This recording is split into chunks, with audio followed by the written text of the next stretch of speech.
Monique, fala do equipamento que você está usando atualmente, o que você começou, quando você começou a competir, qual era o teu shaper e o atual agora. Se puder falar do seu piver também, quilhas, né? Para a galera de casa que está assistindo, tem curiosidade em saber, né? Tá, eu comecei a surfar com as pranchas do marido, né?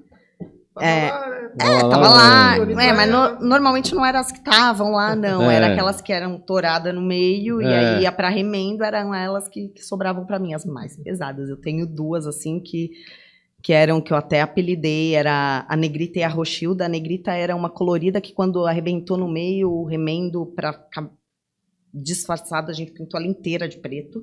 Yes. E aí era um peso, meu Deus, só carregava em dupla. Essa prancha era muito pesada. E a Rochilda era uma também que era roxa e a gente também quebrou no meio e virou a minha prancha. E aí, quando eu comecei a competir, um pouquinho antes de competir, o Giba me ofereceu uma prancha, que se eu não me engano foi o Leco que ganhou num evento, e foi uma prancha do Neco. E aí foi a minha primeira prancha, foi essa que eu comprei, que foi uma prancha de premiação, e aí eu surfei, e aí eu fiquei com ela um tempo, e aí depois dessa prancha eu comecei a fazer prancha com o Neco e a competir com as pranchas do Neco. Na época eu usava o mesmo modelo que o da Chloé, e foi a prancha que eu fui para o Anchaco, foi a prancha que eu fui para o meu primeiro campeonato brasileiro. Eu usei durante um bom tempo, mas depois eu voltei para as pranchas do mesmo shaper que o marido, que é os Bartollis, os irmãos Bartollis da Board Inc., e que são eles que fazem minhas pranchas até hoje. Hoje eu tenho 2 modelos de prancha que eu uso, que são as que eu mais gosto. É um modelo que todo mundo conhece como a Rabetuda, que foi uma prancha que ela virou sucesso em 2019 no campeonato da WSL, quando todo mundo viu o Kani Tsunami usando uma prancha com uma rabeta larga, enorme. Todo mundo falou, meu Deus! Que é isso? Que prancha é essa com uma rabeta desse tamanho? E foi uma coisa que todo mundo, quando voltou, começou a tentar reproduzir a prancha, fazer a prancha e entender curva dela e a função que é segurar mais tempo no bico, e todo mundo começou a se adaptar a esse modelo. A gente fez uma com a Board Inc. Alguns amigos apelidaram carinhosamente de Alien Model, porque ela é alienígena, você pisa no bico, a prancha te dá uma sustentação absurda.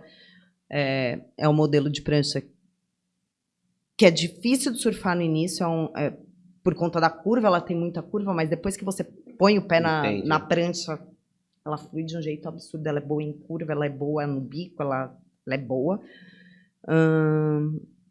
E a prancha que eu mais gosto, assim, tive dificuldade no início, mas hoje é a prancha que eu mais surfo.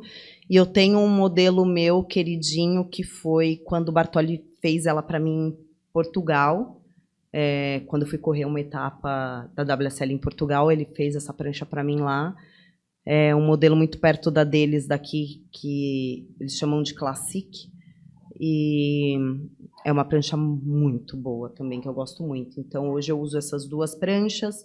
Estou me aventurando em umas pranchas menores, assim. Estou usando uma mid também, até para adaptar a triquilha, né? Porque quando eu comecei a surfar os modelos do Neco, eu usava triquilha, e aí depois eu migrei para monoquilha, e desde então eu fazia um período assim que eu não usava mais triquilha, e aí faz uma baita diferença. Então agora eu estou usando uma midzinha triquilha para acostumar de novo. Pegar a leitura da prancha. Pegar a leitura da prancha e transferir para o longboard, porque você tem que ter equipamento e você tem que saber usar todos os equipamentos, porque, na verdade, o mar que exige, que vai falar o que você vai usar, né?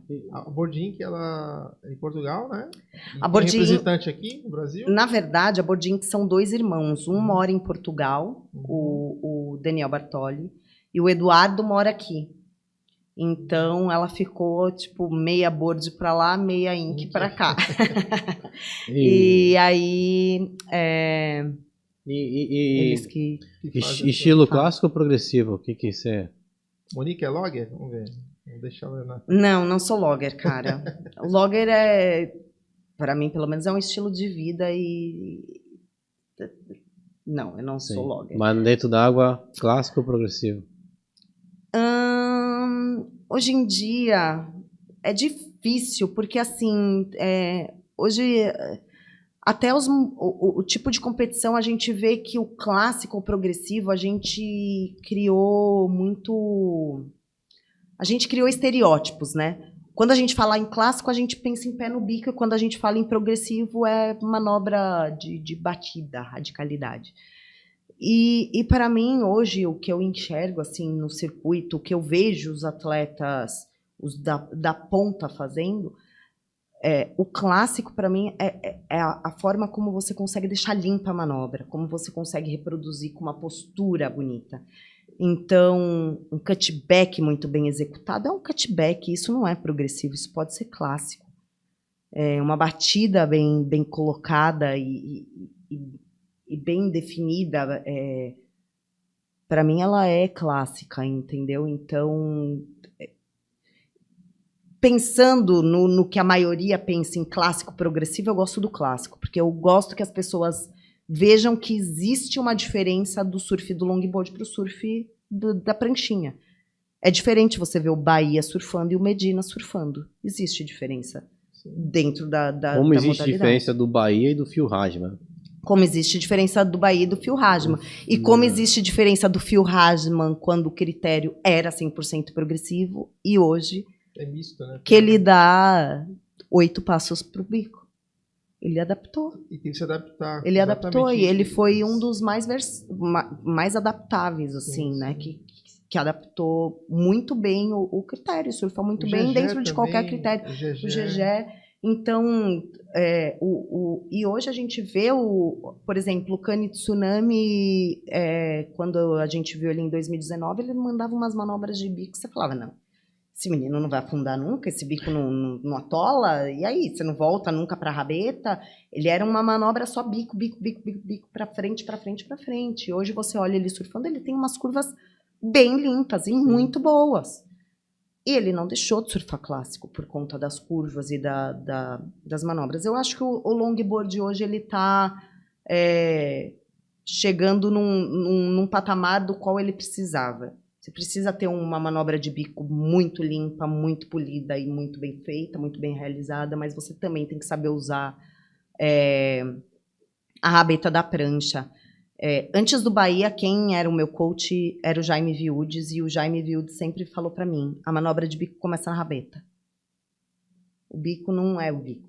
A manobra de bico começa na rabeta. Você saber preparar a prancha para você ir para o bico é extremamente essencial. Então, eu acho que hoje o longboard está chegando nesse porque a gente que assiste, eu que assisto, não sou praticante de longboard, eu vejo quando o pessoal começa a falar, vai surfando, eu falo, agora vai fazer o bico. A expectativa minha é de ver o final no bico.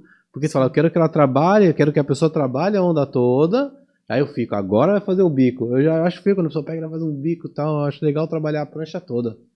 Porque o longboard ele foi feito para isso, né? Ele foi feito para usar desde a rabeta até o bico. A manobra de bico, a gente considera uma manobra, mas ela tem um porquê. Você vai para o bico com o objetivo, você vai para o bico para acelerar a prancha, você vai para o meio da prancha para ganhar mais velocidade, você vai para a rabeta para frear a prancha. Então, ela tem o porquê você ir para o bico, né? Não é só uma manobra, existe um porquê. E quem sabe usar a rabeta, o meio e o bico o cara que... acho que vai concordar, é desesperador. Quando você chega no bico, às vezes tá lá, você põe a prancha no trilho e caminha. Você chegou... e de repente ouvindo alguém na sua frente, alguém entra na onda, você não tem o que fazer. Tu engatou a quinta sem freio. Não tem como frear. Ou você está acelerando. Não tem, você está acelerando, sem freio. Você vai numa, como ela falou, numa reta, e ali a prancha ela progride muito mais. Você vai para o fundo da rabeta, você vai pisar atrás, você vai estolar ela vai segurar. Aí você consegue até evitar Normalmente você vê que toda manobra de bico ela termina com o cara puxando uma curva. Exatamente. Que é para realmente você desacelerar a prancha, voltar, quebrar a energia dela. Que eu vejo que faz isso bem completinho é o Nildo.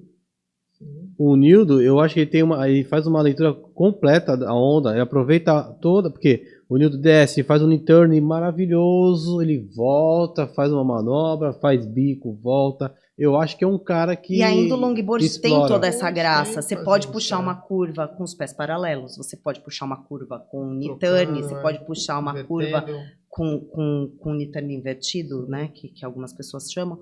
Então, o longboard ainda te dá toda essa graça de brincar com as manobras, de brincar com os pés, né? De uma hora os pés estarem cruzados, de estarem paralelos, do joelho estar mais próximo à prancha.